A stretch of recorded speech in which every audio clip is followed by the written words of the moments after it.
की एक ऐसी पहेली जिसने पुलिस को भी माथा पीटने पर कर दिया था मजबूर। ये वो केस था जिसने पुलिस को पहले दिन से उलझा कर रख दिया। शुरू से ही पुलिस इस केस में लगी। एक ऐसी साजिश जो इससे पहले दुनिया में कभी नहीं रची गई। कोई इतना भी शातिर हो सकता है, यह सोचकर भी हैरत होती है। सर बच्चों की कसम से हमने कुछ नहीं किया। सर हमारी बात सुनो तो सही साहब। ये दास्तान है दुनिया के सबसे खतरनाक प्लान की। जान का खतरा है। वो शायद दुनिया का सबसे शातिर मुजरिम।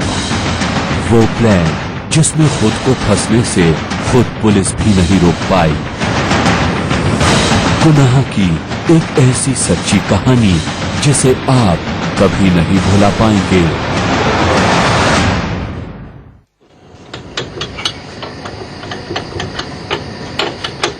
अरे बेटा थोड़ा जल्दी कर, बहुत गर्मी हो रही है। बस पापा 2 मिनट, बस ये होने ही वाला है। हो गया। चलो बैठो गाड़ी में। जी पापा।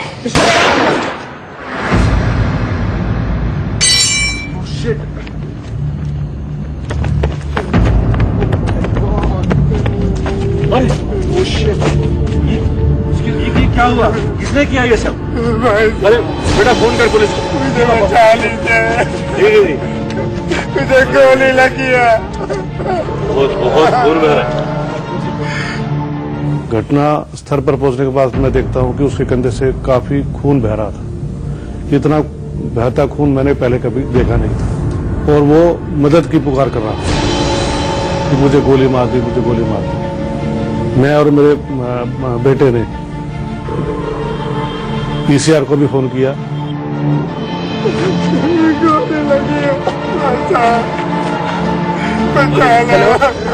हेलो हेलो सर, मैं यहाँ रानीबाग फ्लाईओवर से बोल रहा हूँ। जी सर, यहाँ पे एक आदमी को गोली लग गई है। जी सर, गोली लग गई है सर। गोली छाती पर लगी है और बहुत खून बह रहा है। जी सर। सर हम इस आदमी को लेके पास के महावीर हॉस्पिटल लेके जा रहे हैं। सर मैं और मेरे पापा है। सर मेरे पापा का नाम है एडवोकेट कुलभूषण मेहता। जी सर। थोड़ा जल्दी हाथ लगवा बेटा, गाड़ी में इनको जल्दी हॉस्पिटल लेके चलना है। भगवान के नाम मदद के लिए उठे ये 4 हाथ दिल्ली के एक बड़े वकील कुलभूषण मेहता और उनके बेटे अर्जुन के हैं, जो अपने एक रिश्तेदार के यहाँ से देर रात लौट रहे थे। जब हमने देखा कि उसके कंधे के पास बहुत तेजी से खून बह रहा था, हमने यह निर्णय लिया कि इसको इमीडिएटली हॉस्पिटल पहुंचाया जाए। तो मैंने उससे संवाद किया और उस सारे संवाद को मेरे बेटे ने अपने मोबाइल पे कैद कर लिया। कैसे हुआ ये सब? किसने गोली मारी आपको? मैं एक प्रॉपर्टी डीलर हूँ। मेरे दोनों पार्टनर ने मिलकर मुझे गोली मारी है। हमारा प्रॉपर्टी के सिलसिले में डिस्प्यूट चल रहा था, लेकिन मुझे नहीं पता था इस हद तक जाएगा। बेटा तुम वीडियो बनाओ उनकी। जी जी पापा। प्लीज मुझे जल्दी हॉस्पिटल ले जाइए। आप हम बस पहुंचने वाले हैं, आप प्लीज बताते जाइए। और हाँ, अपने उन पार्टनर्स के नाम भी बताइए। ये वीडियो सबूत के तौर पर पुलिस की मदद करेगा। मैं अपना बयान होशाबाज पे देता हूँ। मेरे ऊपर कोई दबाव नहीं है। दो सवार मोटरसाइकिल पर जा रहे थे, जिन्हें मैं पहचानता हूँ। वो दोनों मेरे पार्टनर हैं। उसमें एक पार्टनर का नाम है अमित यादव और दूसरे का नाम है इमरान। उसमें एक लड़की भी शामिल है इस साजिश में, जिसका नाम रेशु है। ये जल्दी हॉस्पिटल पहुंचा दीजिए। जान उसकी लबों पर थी, मौत उसे अपने सामने खड़ी दिखाई दे रही थी। फिर भी कुदरतन वक्त ने उसे इतना मौका दिया है कि वो अपने गुनहगारों का नाम अपनी जबान पर ला सके, जाते जाते ये बता सके कि आखिर वो कौन थे जो उसे मौत की चौखट पर इस तरह से फेंक गए थे। कहने को एक ओपन एंड शट केस था, सब कुछ शीशे की तरह साफ था, लेकिन कई बार मास्टरमाइंड ऐसी चाल चलता है कि गुनहगार सामने होते हुए भी दिखाई नहीं देता। मास्टरमाइंड जो भी था, उसे उम्मीद थी कि साहिल खत्री को अपना बयान करने का मौका खास तौर पर उस अंधेरी रात में और वीरान इलाके में हरगिज नहीं मिलेगा। लेकिन किस्मत खत्री के साथ थी। अस्पताल पहुंचकर बेहोश होने से पहले ही खत्री ने पूरी वारदात का ब्यौरा वीडियो में रिकॉर्ड करा दिया था।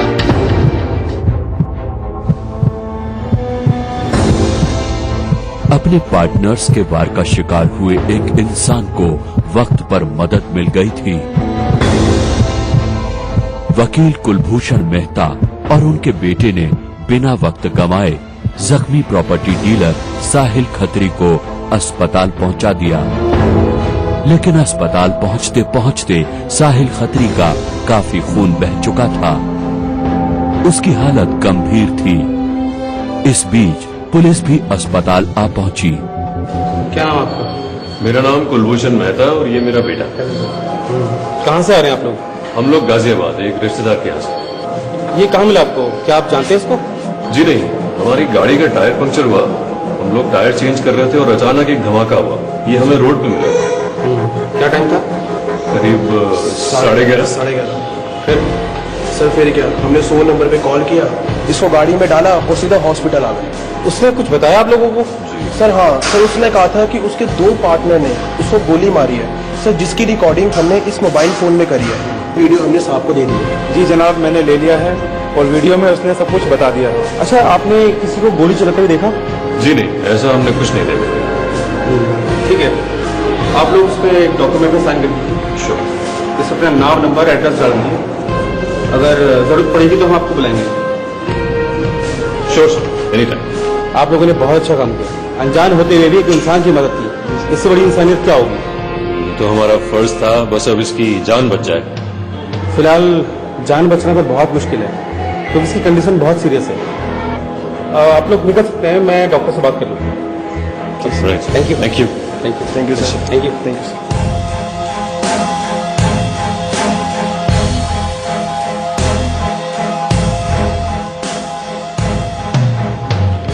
डॉक्टर साहब, पेशेंट की कंडीशन कैसी है? देखिए सर, ब्लीडिंग बहुत ज्यादा हो रही है, बच पाना बहुत ही मुश्किल है। फिर भी हम अपनी तरफ से कोशिश कर रहे हैं।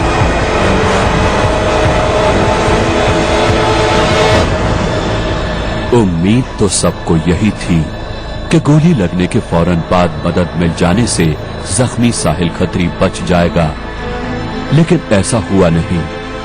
गोली अपना काम कर गई और अस्पताल में साहिल ने दम तोड़ दिया।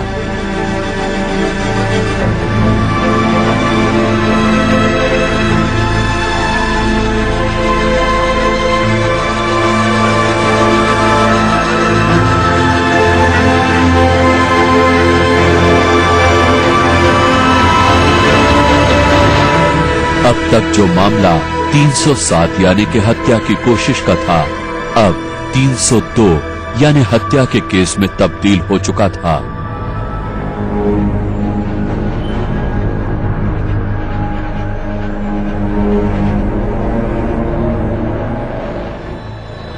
तफ्तीश का ये रास्ता तो एक डेड एंड बचाकर खत्म हो गया था, क्योंकि इस मामले में मकतूल मरने से पहले खुद अपने कातिलों का नाम बताकर गया था, तो पुलिस पर आरोपियों की गिरफ्तारी का भी भारी दबाव था।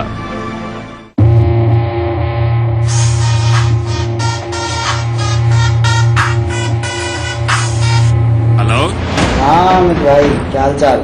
मैं बढ़िया, तुम बताओ कैसे हो? खबर तो सुनी नहीं होगी। हाँ, पता चला कि मर गया। तो मरना तो था ही उसे, कर्म ही ऐसे थे। हाँ सही कहा, लेकिन पुलिस का लफड़ा हो गया तो? पुलिस की टेंशन ना लो तुम, पुलिस का कुछ होगा तो देख लेंगे। ठीक है भाई, तो फिर तुम संभाल लेना।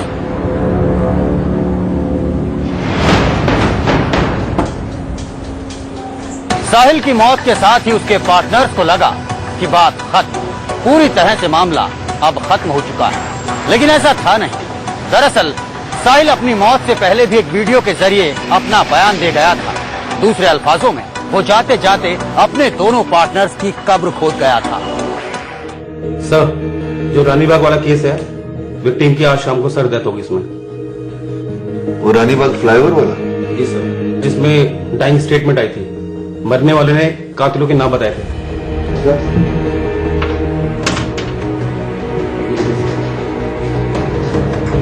दोनों दो पार्टनर्स हैं जिन्होंने मुझे गोली मारी।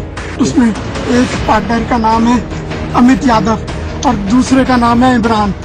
उसमें एक लड़की भी शामिल है इस साजिश में जिसका नाम है रेशु। कितना सबूत काफी है? सफिशिएंट है सर। ये वीडियो में दो पार्टनर्स के नाम दिए गए, वो कहाँ है? सर दोनों को उठवा लिया गया है और सर जो लेडी सस्पेक्ट है उस पर नजर रखी जा रही है। गुड। कहाँ है वो दोनों? इंटरोगेशन रूम में सर। क्या कहते हैं? कहने क्या सर, जो हर मुजरिम कहता है, अपने आप को साधु बता रहे हैं, कहते हैं हमने कुछ नहीं किया। अभी जानते नहीं है ना दोनों कि मरते मरते भी वो इनका नाम बताकर इनकी कब्र खो दिया है। मरते हुए इंसान का बयान, जबकि वो खुद इस हादसे का शिकार हो, बहुत अहम हो जाता है। इस केस में तो उसका बयान वीडियो में दर्ज था, मोबाइल में दर्ज था, इसलिए यह केस पुलिस के लिए ओपन एंड शट केस था। लेकिन कई बार सच सामने होकर भी सामने नहीं होता, क्योंकि उसे साबित कर पाना मुश्किल हो जाता है। इस केस में भी मकतूल साहिल खत्री के दोनों पार्टनर किसी भी सूरत में अपना जुर्म कबूल करने को तैयार नहीं हो रहे थे। उनकी अपनी दलीलें थी।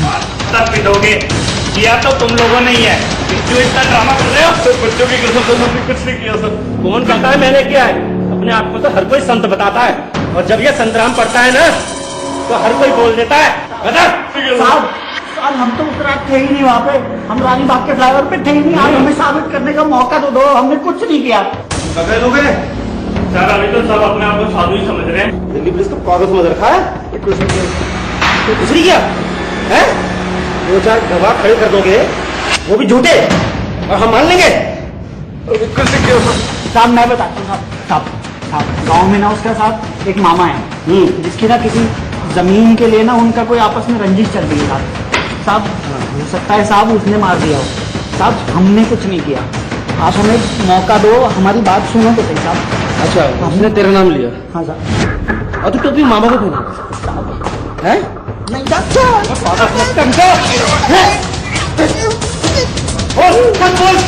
आपने कुछ नहीं किया साहब। सर ये हमारे खिलाफ साजिश है, किसी ने मारा उसको, हमें फंसाने की कोशिश की जा रही है। कुछ नहीं किया सर।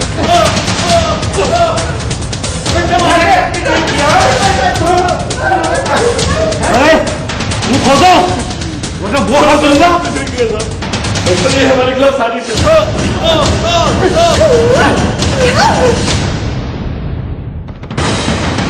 आमतौर पर कानून का शिकंजा कसने के बाद देर सवेर गुनहगार अपना गुनाह कबूल कर ही लेते हैं, लेकिन इस मामले में अजीब बात ये थी कि सख्त पूछताछ के बावजूद दोनों मुंह खोलने को तैयार नहीं थे।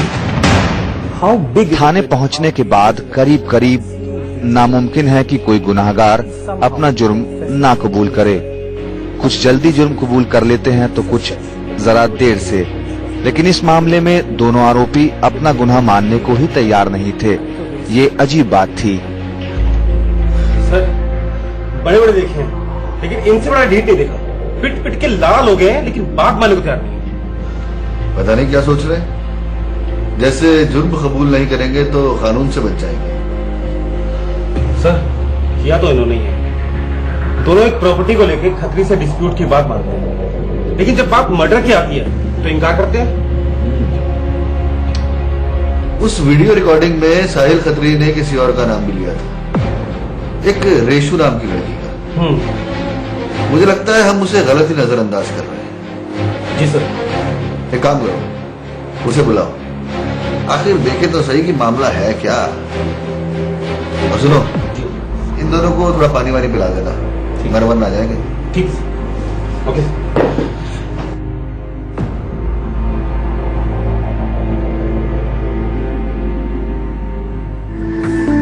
Clues were indicating that there is something. सबूत कुछ और कह रहे थे और हालात कुछ और। दरअसल थ्योरी है कि मरता हुआ इंसान कभी झूठ नहीं बोलता। माना जाता है कि जो मरने ही जा रहा है वो झूठ बोलेगा ही क्यों। और आरोपी करीब करीब ये साबित कर चुके थे कि वो वारदात के वक्त मौके पर मौजूद ही नहीं थे। तो क्या कत्ल की इस खौफनाक साजिश में रेशु वाकई शरीक थी? अगर नहीं तो फिर साहिल खत्री अपने आखिरी बयान में उसका नाम क्यों लेकर गया? रेशु के अलावा जिन 2 लोगों का नाम वीडियो में था वो पुलिस की गिरफ्त में थे। अब बारी थी रेशु को धर दबोचने की। कम इन।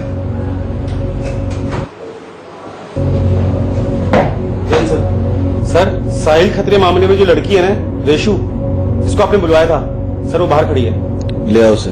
ठीक है सर।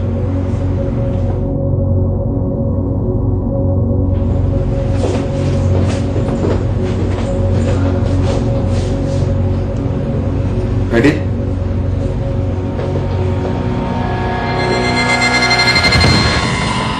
कहिए, मुझे क्यों बुलाया?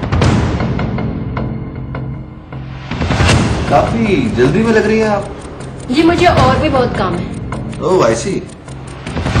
तो एक काम करते हैं, हम सीधा पॉइंट पर आते हैं। मैं आपसे एक सवाल करता हूं और आप उस सवाल का मुझे सही सही जवाब दे देते हैं। उसके बाद मैं आपसे कोई सवाल नहीं पूछूंगा। कहिए। साहिल खत्री को आपने क्यों मारा? साहिल को मैंने मारा? ये क्या मजाक है इंस्पेक्टर साहब? मेरी खामोशी तो आप कुछ भी कहेंगे।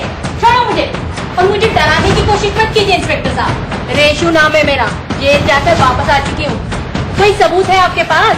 बहुत सबूत है हमारे पास। तो सुनिए, चिल्लाने से झूठ सच नहीं हो जाता। ले जाओ उसे।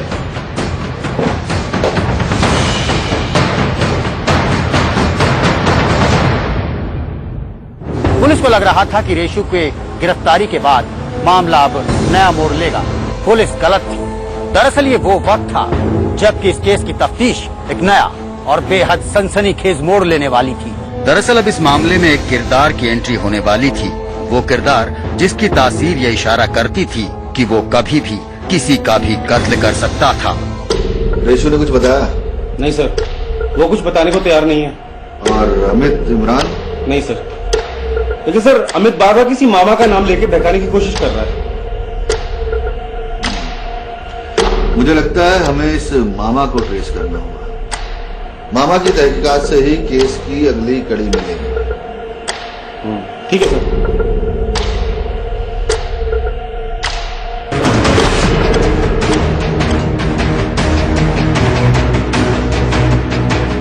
पुलिस ने साहिल खत्री के मामा पर नजर रखनी शुरू की।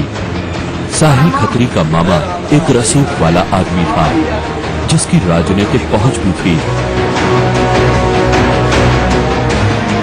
लेकिन तफ्तीश में अमित यादव की ये बात बिल्कुल सच निकली कि 6 महीने पहले साहिल का अपने मामा से झगड़ा हुआ था।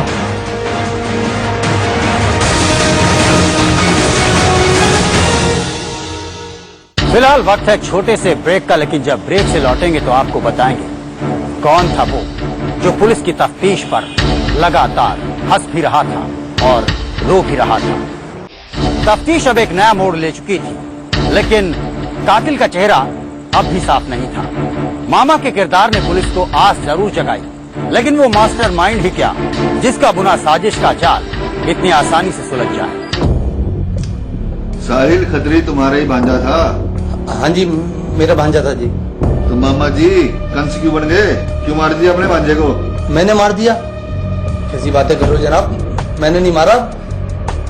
वो बात अलग है जी, अगर वो बच जाता ना तो मरता मेरे हाथ ही। 1 नंबर का 40 था। तो के बाद ऐसा क्या कर दिया तुम्हारे भांजे ने तुम्हारे साथ जो उसे मार देते? जनाब 3 लाख रुपए लेने थे। जब भी मांगता था कोई ना कोई बहाना या झूठ बोल देता था। 1 पैसे का भरोसा नहीं रहा था मुझे उस पर। देखो जी, मैंने तो उसे मारा नहीं है। हाँ, उस दिन तो मेरी तारीख थी जी, मैं जोधपुर गया हुआ था। ओह अच्छा, यो पता लगाना तो हमारा काम है कि तू कहाँ था और कहाँ नहीं। समझा? ले जा इसने। जनाब आप बात सुनो। पुलिस ने जोधपुर कोर्ट में पता किया तो सच सामने आ गया। साहिल का मामा वाकई हादसे के दिन कोर्ट में था, यानी वो सच बोल रहा था। केस फिर से धुंध में खो गया था। अब पुलिस की आखिरी उम्मीद उस रिपोर्ट से थी जिसमें हादसे की रात सभी सस्पेक्ट्स की फोन लोकेशन का पता लगाना था। In such cases, we have seen that the police. ऐसे मामले में पुलिस अक्सर मरने वाले के इतिहास को खंगालती है। इस केस में भी कुछ ऐसा ही हुआ है। मकतूल साहिल पर पहले भी एक बार किसी को फर्जी केस में फंसाने का केस चल चुका था, यानी उसके कई और दुश्मन भी हो सकते थे। He must have had many enemies in the past. It is a presumption.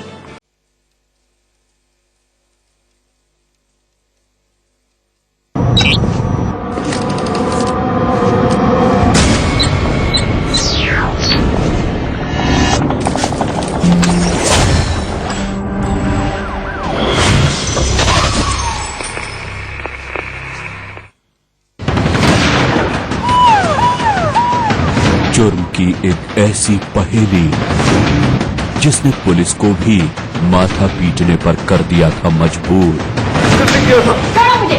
ये वो केस था जो जिसने पुलिस को पहले दिन से उलझा कर रख दिया था। शुरू से ही पुलिस इस केस में लगी।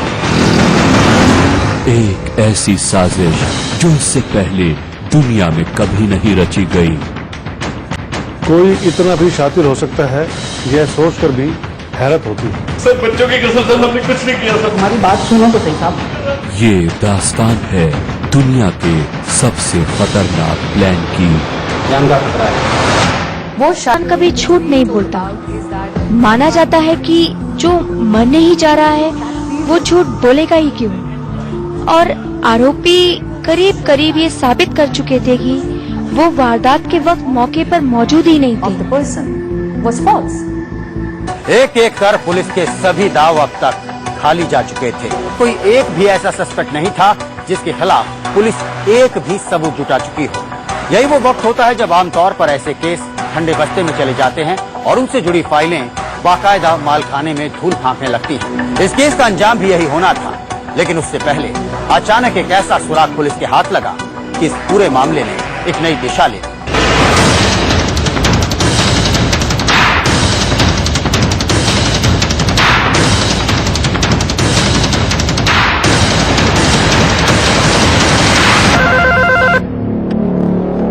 Hello Jain sir. जैन बोलो सर, वो साहिल खत्री केस में एक नया गवाह सामने आया है। अच्छा सर, वो हमारा पुराना इन्फॉर्मर है, आपसे बात करना चाहता है। ठीक है, मैं थाने आता हूँ। ठीक है सर। रामलाल गाड़ी थाने ले लो। जी साहब, मैं ले लेता हूँ।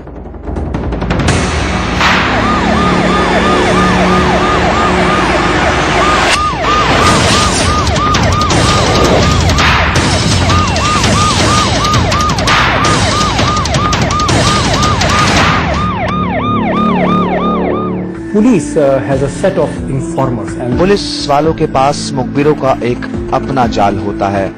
ये वो लोग होते हैं जो पुलिस और जुर्म की दुनिया के बीच पुल का काम करते हैं।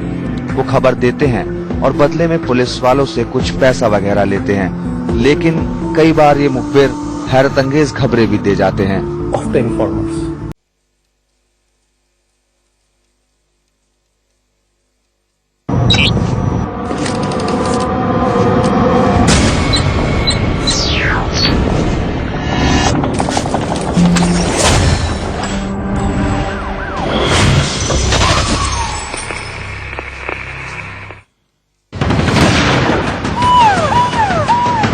जुर्म की एक ऐसी पहेली जिसने पुलिस को भी माथा पीटने पर कर दिया था मजबूर। ये वो केस था जो जिसने पुलिस को पहले दिन से उलझा कर रख दिया था। शुरू से ही पुलिस इस केस में लगी। एक ऐसी साजिश जो इससे पहले दुनिया में कभी नहीं रची गई। कोई इतना भी शातिर हो सकता है, यह सोचकर भी हैरत होती है। सर बच्चों की कसम से हमने कुछ नहीं किया सर। हमारी बात सुनो तो सही साहब। ये दास्तान है दुनिया के सबसे खतरनाक प्लान की। जान का खतरा है। वो शायद दुनिया का सबसे शातिर मुजरिम। वो प्लान जिसमें खुद को फंसने से खुद पुलिस भी नहीं रोक पाई। का नाम है इमरान। उसमें एक लड़की भी शामिल है इस साजिश में, जिसका नाम है रेशू। यार शर्मा, ये केस तो कॉम्प्लिकेटेड होता है यार। सर, साहिल के बेटे ने कुछ बताया आपको? नहीं, वो तो बस वीडियो की रट लगाया जा रहा है। सर सवाल ये भी है कि खत्री इतनी रात को गले के कहाँ घूम रहा था? और उस मुखबिर ने यह भी बताया है कि खत्री के साथ घर लेते वक्त एक यंग लड़का भी था। कहीं ये वही तो नहीं?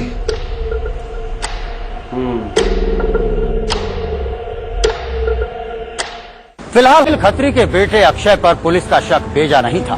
दरअसल पुलिस ने वारदात की रात अक्षय की लोकेशन ट्रेस कराई थी और कॉल रिकॉर्ड कहता था कि वो मौका वारदात पर मौजूद था।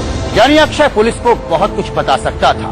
अब पुलिस को इस केस की तमाम जानकारी मिल सकती थी एक 18 साल के लड़के से, जो यकीनन मुश्किल काम नहीं था। देखो बेटा, सब सच सच बता दो। पिता तो तुम्हारे जा ही चुके। मैं वादा करता हूं तुम्हें कुछ नहीं। देखो, तुम्हारे सच बोलने से 3 बेगुनाह लोगों की जान बच जाएगी। सर, वो मेरे पिता यीशु को बहुत प्यार करते थे, उन्हें अपनी पत्नी की तरह मानते थे। लेकिन बीते कुछ समय से उनका पार्टनर अमित यीशु के बहुत नजदीक आ गया था। उससे पिताजी बहुत परेशान रहते थे और साथ ही अमित और रिजवान के साथ प्रॉपर्टी डिस्प्यूट चल रहा था। आखिरकार पापा ने एक प्लान बनाया। बेटा अक्षय, अब वक्त आ गया है कि सांप भी मर जाए और लाठी भी ना टूटे। उन्हें पता नहीं कि मैं कितना खतरनाक हूँ। अब आप क्या करेंगे? मैं खुद को गोली मार लूंगा और इल्जाम उन तीनों के सर आएगा। पापा? हाँ, तो घबराओ नहीं बेटा, मेरा जख्म तो ठीक हो जाएगा, लेकिन ये तीनों नहीं बचेंगे और प्रॉपर्टी वाला मामला भी सॉल्व हो जाएगा। तू क्यों घबरा रहा है? कल चलेंगे मेरठ और हम लेंगे पिस्तौल। एक शख्स जो निकला था दूसरों को फंसाने, खुद मौत के चंगुल में जा फंसा। साहिल अपने बेटे को साथ लेकर मेरठ से एक पिस्तौल लेकर आया। प्लान ये था कि वो रात के वक्त घर के बाहर कहीं सुनसान जगह पर जाकर खुद को गोली मार लेगा। गोली मारने के बाद उसका बेटा पिस्तौल उठाकर ले जाएगा और वो अपने दुश्मनों पर खुद को गोली मारने का इल्जाम लगा देगा।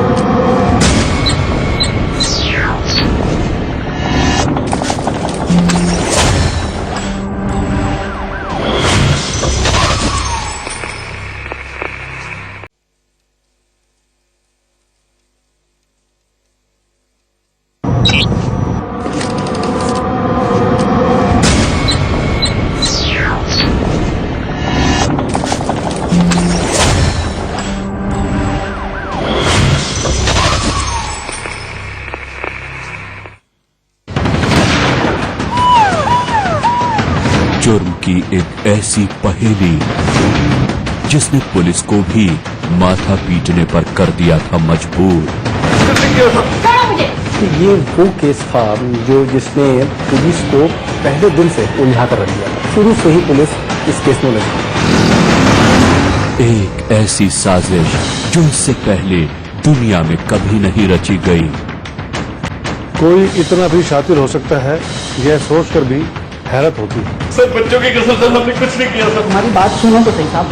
ये दास्तान है दुनिया के सबसे खतरनाक प्लान की।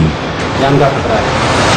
वो शायद दुनिया का सबसे शातिर मुजरिम।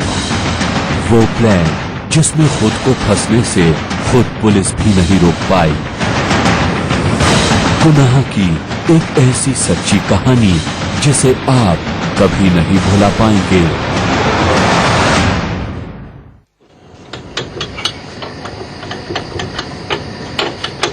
अरे बेटा, थोड़ा जल्दी कर, बहुत गर्मी हो रही है।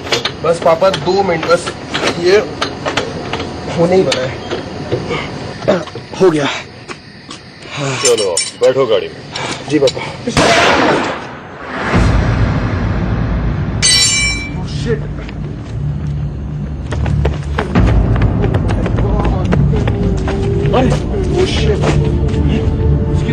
क्या हुआ? किसने किया ये सब? अरे बेटा फोन कर पुलिस को।